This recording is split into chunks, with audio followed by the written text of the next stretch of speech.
I missed the scorching wind of Andalusia, how it pours sunlight onto your face, toying with eyelashes, flattening dry sand against cheeks, and milling around hair. I missed the smell of the valley and that ripening softness of muscat fluff glistening in the afternoon breeze. From up here I can see the house where I grew up. I see white chapels tucked into grape orchards, like pawns scattered on a chessboard. I can see patches of asphalt on El Jardinito Road hailing from the old town through dappled rocks, then waning behind the horizon with erratic headlights of beat-up trucks cruising along. One of the pit stops along El Jardinito, where truck drivers stop to relieve themselves, marks the starting point to this wavy trail. All covered in blotches of spindly grass stalks and flaxen sand, the trail is barely noticeable at first. The truth is, no one even cares to notice it. Why would truckers taking a blitz leak care to check on a mucky trail leading to God knows where? But I do. This is how I got up here, to the top of this hill, where I am standing now. I've climbed all the way up here, so I can finally end it all. All these years of vagrancy and fugue, exile and fear. This is where it's all going to come to an end. But for now I am enjoying the view of the valley unfolding below. I am sipping the air of what could be my final memories. He will show up soon. He always does. Like a shadow, he's been following me right in my footsteps, always there behind me. And there he is. His limping figure appears behind the sharp bend off El Jardinito. He looks up and he sees me, then stops for a moment to catch his breath and leans on his cane, as if assessing the remaining trajectory for this final stretch, then resumes his walk. Or should I say, resumes his agonizing trudging. Years of endless chase took a toll on his body. Now wonder, how long has he been chasing me? 10, 20, 30 years? He is slow, methodically slow. But for once I will not run, I will wait. Right here, behind this rock, I will finally come face to face with him. This sharp Swiss knife blade I'm holding in my hand will soon lance right through his neck bone. Yes, that's what I'm going to do. This ends here at the dead end of this sandy trail atop the hill overlooking the valley with its white chapels and muscat orchards. Funny, after all these years, I still don't know the real name of my chaser. I always called him what Master Borges called he who wanders. He who wanders, listen, I will kill you, Borges. The Borges. I idolized him when I was in college. Many did, but I was different. It was 1961. I was an average lazy learner at the Universidad Laboral de Córdoba, floating around from one semester to another with barely passable grades. I had very few friends and almost no interests. One can say that I had an early form of an identity crisis. Besides chugging anisado, my only other passion was literature, Latin American literature. Borges and Neruda were at the forefront. One could only imagine my excitement when I saw a pamphlet hanging on the wall of the literature faculty. Spaces were limited, but who cared? It was the man himself, Jorge Luis. Borges coming to give us a lecture, followed by an open panel of questions. Like a maniac, I rushed to the auditorium hours before the lecture. I was the first in line, and when the doors opened, I got the front row seat.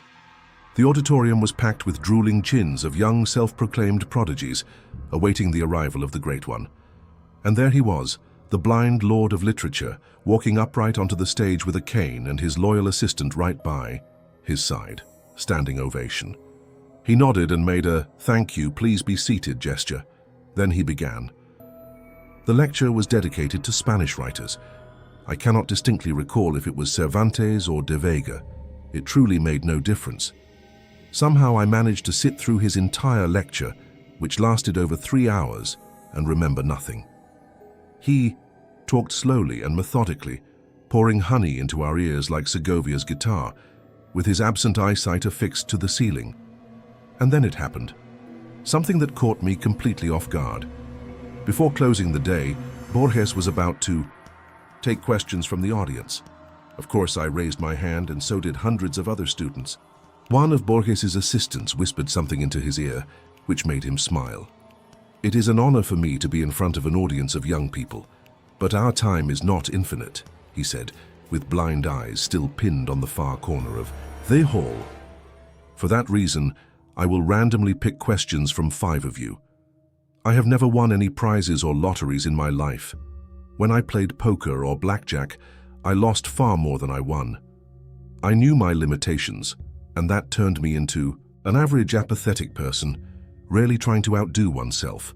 And so, sitting still with little ambition, I got used to that until that moment. When I saw Borges pointing his finger in my direction, that came as nothing short of a shock. Me? Yes, young man. Senor Borges picked you. Step forward and introduce. Yourself, said his assistant. I did not know what to ask, so I quietly mumbled my full name, Fernandez Agustin Navarro. Borges shifted his gray-shaded pupils in my direction as if reacting to a sudden buzzing of a fruit fly. Fernandez Agustin. Navarro, haven't I met you once before, young man? He asked. No, Senor Borges, I never had the honor, but you will. We will meet again, Senor Navarro. You and I will meet again. But for right now, what is your question? The rest of the day was foggy. I don't even remember what question I asked. It must have been about him winning the Prix International, not sure. And maybe not important. No, not important at all. The greatest writer in the history of mankind called me by name. And then that bizarre, unreal thing he said about us meeting again. When, 9 years later, in 1970. And there I was, a somewhat promising journalist in one of London's somewhat scandalous tabloid newspapers. Every week, my name was featured on the second page alongside with celebrity chronicles and vile rumors. My paycheck was decent enough for a small studio flat by Manchester Square. After years of having been pent up by directionless studies, you could say I became something more than an average, or at least that is what I believed. That day, it was early October, arguably the best season in London, began as usual. I ate my chic breakfast consisting of 2 scrambled eggs, ham, toast and dark roast coffee at Barrymore's Diner, and was ready for a pleasant walk to the office. It was shortly after 8 a.m. and I was in no hurry. My route was the same as it was every day. Past the square, right turn on George Street, left turn on Thayer, another right on Marylebone. My thoughts that morning were all preoccupied with the piece I was working on, so I was slowly making my way through the square when something caught my eye. Or rather, someone. At first, I did not pay much attention to him, no more than I did to anybody else who idled at the square that morning. Hippie rascals with soiled hair playing guitar on every corner was a common theme in those days, and London town was certainly no exception. So here was another one of those misunderstood love proclaimers, sitting right behind the gated area of the square. Striped worn-out jacket, heavy cap, sandals with clots of woolen socks sticking out. A common hippie bum, as anyone may have thought. I thought so too, except this one had something that made my intestines churn. I didn't know what it was, but once I saw him, I felt the irresistible urge to instantly walk away and never see him again. The way he looked at me, that gloomy frown that made me think of a line from Oscar Wilde, that fellow's got to swing. There certainly was something outer-worldly about that fellow. His eyes, as if carved from a rock below his forehead, were mercilessly drilling thousands of tiny holes through me. I added pace. As I turned back one last time, I noticed him slowly walking towards me, past the gates of the square, onto the street, paying no attention to the screeching tires of honking cars. Walking right towards me. He's just a bum. No, he is not just another one of those unwashed hippies. No, run. George Street was empty, like in post-war bombed quarters. I could hear my brisk footsteps. Or was it the drubbing of my aorta against the chest? He was catching up. Run. Don't be silly. Yes, run. First, slowly, as if you're trying to not show. Your chaser that you're scared.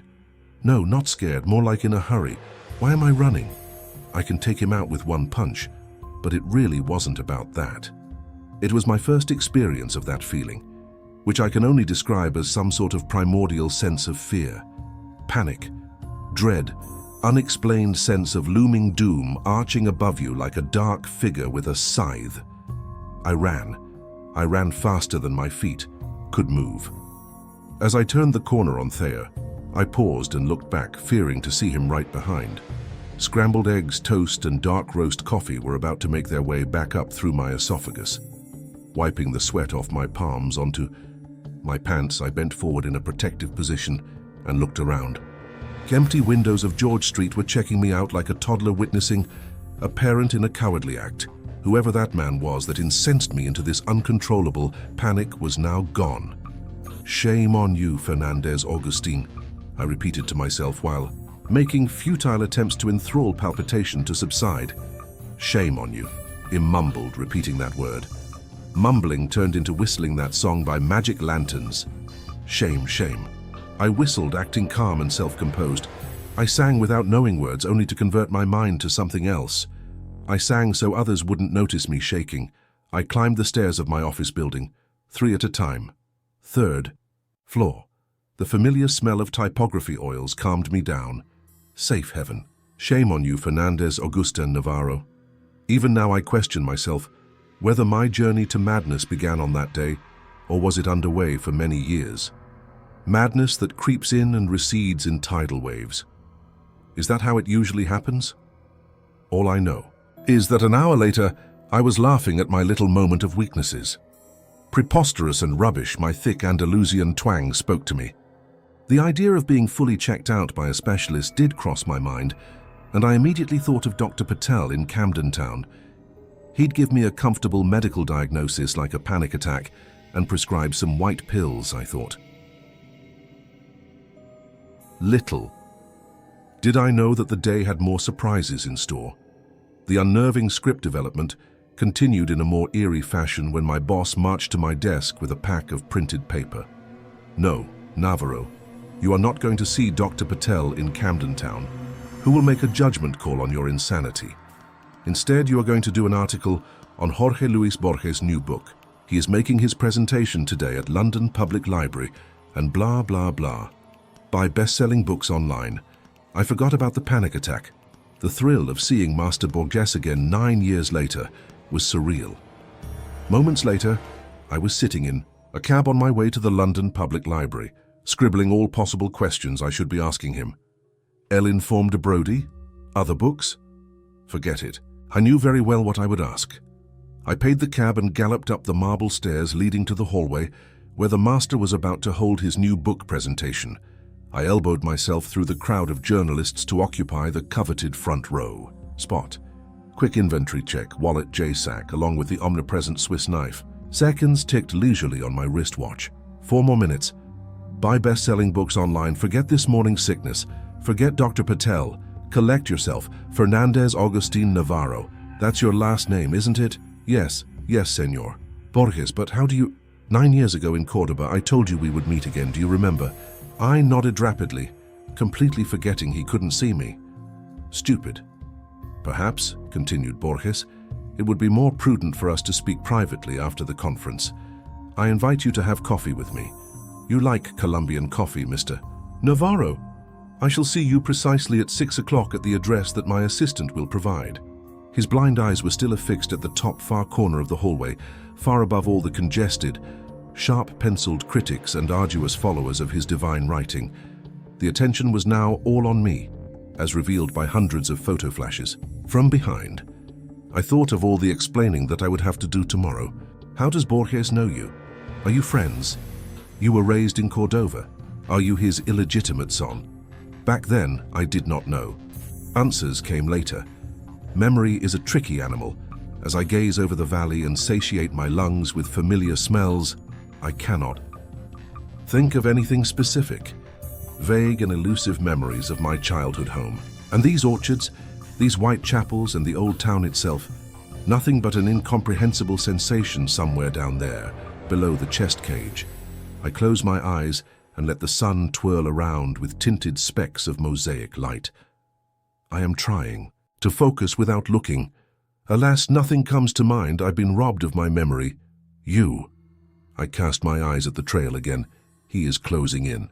It's hard for him to walk upward, and yet I see that determination in his eyes, in his tight grip of that wobbly walking stick, in the way he periodically stops to catch his breath and eyeball the remaining distance.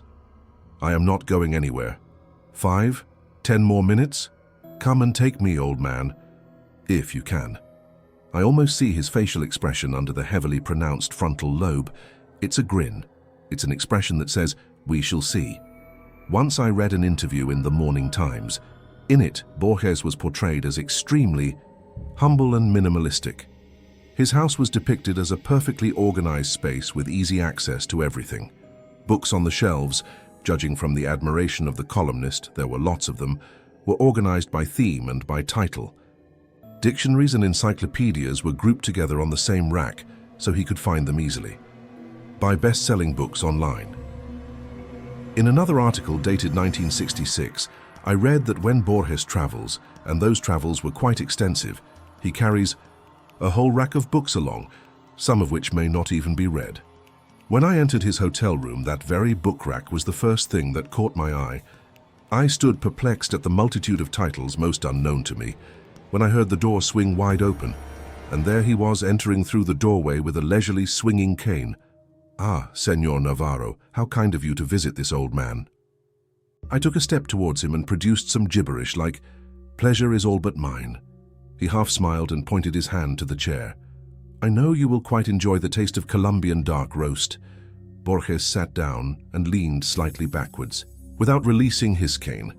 "Do you know the biggest advantage of being blind?" he asked, and answered immediately. "Blind don't need light, so my utility bills are way lower." He laughed at his own joke, only to be interrupted by his assistant carrying a tray of aromatic coffee, poured in 2 small porcelain cups. Amazing how the very idea of drinking coffee instantly changes your mood before you even take your first sip. As I was readying to go on a pre-scripted monologue of expressing my gratitude and honor, Borges jumped right into the action. "I will get right to it, Senor Navarro, about you being here and about me remembering you. I know you have many questions. I will attempt to answer some, but not all. When you leave this hotel, there will still be some questions that you will have to find answers to, on your own." He gently picked up his cup of coffee and with his hand somewhat shaking, took an artistic sip. Yes, I had questions. So many that my brain membranes were buzzing in bewilderment and disbelief. Here I was, sitting in the room with one of the greatest writers who happened to mysteriously know my name. "And have you by any chance read The Book of Imaginary Beings?" Asked Borges. "I have. Many times. I read it in Spanish when it just came out. Very recently I bought the English translation in some shabby bookstore off Oxford Circus. I read that book far too many times, but never in its entirety, mostly starting on a random page, just as Borges had intended it to be consumed by his readers. You see, Senor Navarro, that book was, and perhaps still is, a never-ending work in progress, as human imagination has no boundaries. I have included what I had researched over 10 years ago, then recently expanded and republished with more figments of collective human imagination. But the book is merely a small subset. In a way, the book writes itself. In some form, it's a labyrinth, an endless one, a living one where every corridor and every room is never the same. What I had always wanted was the book to reflect the labyrinth in our collective subconsciousness, the force that drives our minds to craft. For that reason, all the creatures in my book are strictly fictional, mythical. Am I not boring you? Not at all. I understand, Senor Borges. He nodded and wiped a coffee grind off his nose. That book, as its title implies, is all about imaginary beings, tales, legends, folklore. But one thing that no one knows is that I had originally intended this book to include one more being, a being that goes by its Latin name Quietus Est. It appeared and disappeared across many cultures, sometimes centuries apart. Very little is known of it, but what I found was indeed astonishing. First, this being is physically no different than an ordinary human. You may say it is human in many ways. As I studied this entity, I became more and more agitated. I could not stop. Like a madman, I was trying to learn more and more, but very soon the excitement turned into another feeling. Fear of what, Senor Borges? Borges' eyesight shifted from the corner of the room straight on me, as if he could perfectly see me. Fear of what I had uncovered. That Quietus Est is not a myth at all. He attempted to take another sip, but his hands started shaking, so he had to put the cup down, spilling some of it on the saucer and around the table. "Pardon me, young man. I am trying to maintain composure, but you have not tried the coffee," he said, wiping his mouth and forehead with a knitted handkerchief. I raised the small cup and took a sip, disregarding the aromatic fumes of Colombian beans drifting down my internal gorges. Pardon me, sir, but you are saying that the imaginary being called Quietus Est was not imaginary. Is that why you decided not to include him in your book of imaginary beings? Only in part. Fear came from the realization of what it would mean for mankind to know about its existence. You see, it's no secret that we are all well aware of our eventual demise. We all die. But imagine what would happen if we all stared right into the face of death every single day of our lives and knew the time that was left for us in this world. Death not as a vague concept portrayed by middle-aged artists, not as a folklore tale of a grim reaper, but as a real living entity that stalks you and walks around showing you a ticking clock, counting down minutes and seconds, getting closer to you with every second, trying to grab your hand. Running from death is worse than death itself. He took a deep breath and closed his eyes. But I shall talk no more. Allow me to give you my scribbles from years ago. These are unedited in their raw format, so please pardon the poor language. It's right there, in the drawer. You will find a folder with a yellow piece of paper. Read it aloud while my ripe old body attempts to catch a breath. I opened the drawer as he instructed and found a yellow piece of cursive handwriting carved in Spanish with some Latin phrases. The scribbles were short, less than a page long with marks and scratches, but most of this was very much decipherable. He must have written this himself half-blind, I thought. What caused him to do that and not dictate to his assistant? I unfolded the paper and began reading. Quietus Est. It is said that one shall not know about its own ways and times of demise. The imminent passing is only felt by those that are either terminally ill, and even so, they don't possess the knowledge of when and where, or by death row inmates awaiting the exact day and time of their execution. Lack of such knowledge coerces us to exist. Sumerians believed in a certain deity. The word deity was scratched and replaced with demon of death embodied in human flesh and bones, which again was scratched and replaced with entity, whose sole role was to stalk its victims and inform them of how much time they have left to live. Per the ancient Book of Dead, which was discovered as a set of clay tablets typically buried in corpses, only those that are luminous can see the deity, again crossed out twice, replaced with demon, then with entity. The luminous ones are thought to be either people with high spiritual powers or vice versa, the cursed ones condemned by priests. The reference briefly reappears in some Egyptian manuscripts, but in later writings is replaced by Anubis or, in rare occurrences, by Horus. The writings again depict this unnamed being as an eternal human who never sleeps but always wanders. What's strange is that neither Sumerians nor Egyptians ever gave the entity a discrete name. However, the latter rare findings during Dark Ages refer to him as Quietus Est. The only depiction of Quietus Est was that of an ordinary human standing next to a sun clock, which was used to measure the time that the Chosen One had left to live. From time to time, Quietus Est stalks the Chosen One, and when cornered moves hands of the clock forward to shorten the lifetime. If the Chosen One cannot escape, then his time eventually runs out. The very last reference was found in enough, Mr. Navarro. You understand the idea. Now on to the main question. Why are you here? He drew closer, and a dull shadow from a lamp cut right through his elongated forehead.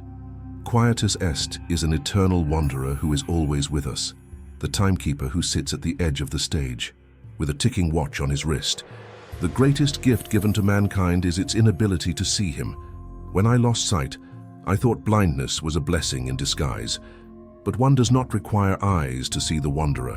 What eyes cannot see, ears can hear, and skin can feel. I hear him, I feel him. You are here, Mr. Navarro, because you and I are the luminous ones. Borges paused and asked me with a trembling voice, Mr. Navarro, you saw him too, didn't you? Cold shivers that had been accumulating in my lower back rushed up my spinal cord in millions of explosions. Nausea formed a massive ball of air in my throat, and for a moment I struggled to breathe. Desperately trying to cease the thumping inside, I pushed words out. I saw him today. How do you get used to the notion of being a passerby on this earth?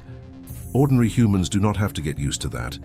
We have that built-in protection layer, that safety cork in our brain membranes that separates the realization of being mortal from flooding down upon us. It allows us to breathe the air. It lets us exhibit this extraordinary yet sacred carelessness. The mental block that denies the laws of life on a primitive emotional level, even for the keenest scholars. The indecipherable tetragrammaton is shown to us in every step we take, in every cup of Colombian coffee we sip, in every word of wisdom that we collect from books. Every second we bypass the sinister tick-tock and hear the name of the god being whispered into our ears. And yet, we, humans, turn around and whistle shame, shame, deceiving our own self-cognizance. And that, as Senor Borges called it, is the true blessing. Those who possess the name of the divine being are doomed. Knowledge is madness. Knowledge is in existence. Knowledge of death is worse than death. We sat in his hotel room until early morning, the two luminous and doomed souls. Our casual exchange of words was amplified by the ticking of the clock. It was dawn when I noticed Borges nodding in his sleep. His left hand was still resting on the cane and his pupils were shuffling behind shut eyelids. Borges was dreaming. So must have I. As I was exiting the foyer of the hotel, I hid behind the column and looked around the street. It was empty. Bleak light from street lamps drew strange crossbeams on pavements. Early October leaves were gyring in closed circles like witches around the fire. I was looking around hoping to not see him. He wasn't there, but he was. I felt his presence not very far from me. Muscatorchards, they resonate inside like echoes. Of a guitar string heard from a deep alcove, but nothing particular comes to mind. I am trying to shift focus from one object to another, but my nomad memory is lost in endless labyrinths. You took my memories away from me, didn't you? Wait, mortal. Wait 5 more minutes and you will know the answer, I hear in my brain. He is talking to me now. I can see how the long uphill walk is wearing him out. But what a pain and tiredness when you're crossing the finish line. As Borges warned me, do not ever come close to him. Do not look him straight in the eyes. He will always be near. His watch will be ticking if he attempts to catch on, run. But he will forever follow. In a way, he will be like a shadow of you. And I ran, and he wandered. I evaded. He followed. He came too close to me in my hotel room on the second day after my long night in Borges's quarters. The fool in me still thought that escaping from him would be as easy as moving into a new flat or checking into a hotel, so I did just that. It was some shabby hotel minutes from my work, where I decided to spend a few nights just to think things through. That evening, and I remember every minute of it, was my first face-to-face encounter with him. My room, B6, was on the basement level. As I stumbled through the dark hotel corridor, trying to find the key to my room, I felt his presence, but my ignorant foolishness dismissed all mental warnings and turned the keys. As the door hinge squeaked, I took my first step into the hotel room. A street-level window was casting 2 thick yellow streaks of light on the floor carpet. I smelled dust and spiderwebs. He was in my room, sitting on the edge of the bed with a rope in his hand. A thin white blanket was covering his head like a shroud around a statue. I stood in a stupor like a paralyzed insect. An avalanche of sweat gushed from every pore of my body. With my hand twisted behind my back, I was feverishly trying to twist the doorknob. He got up from the bed with a groan. He took a step towards me, hand too sweaty to turn the knob. Open. It opened! He grabbed my wrist. Open, run! The stretched corridor of the hotel basement flashed like random shots of a silent movie. Run! B5, B2, B1. Run! Staircase. Up! Exit. Run! Your time is coming, Fernandez Agustin Navarro. A whisper crawled into my ears. Coming, coming, hissed the wind. I ran until my legs gave in. I fell down somewhere in the outskirts of the town, passing out in an alley amidst rubbish until sun up. My madness has begun. In the days following my first face-to-face encounter with Quietus Est, I've moved out of my London flat. I had some savings, enough to tramp town to town, continent to continent, doing temp jobs here and there, sometimes sleeping on streets. He was right behind me. Even if I didn't see him for a month, I knew he would soon catch on. It would be only a matter of time for him to pop up somewhere on the opposite side of the street, in the next car over on the subway, or madly prying through shutters of windows in the house across. My attempts to speak to Borges were futile.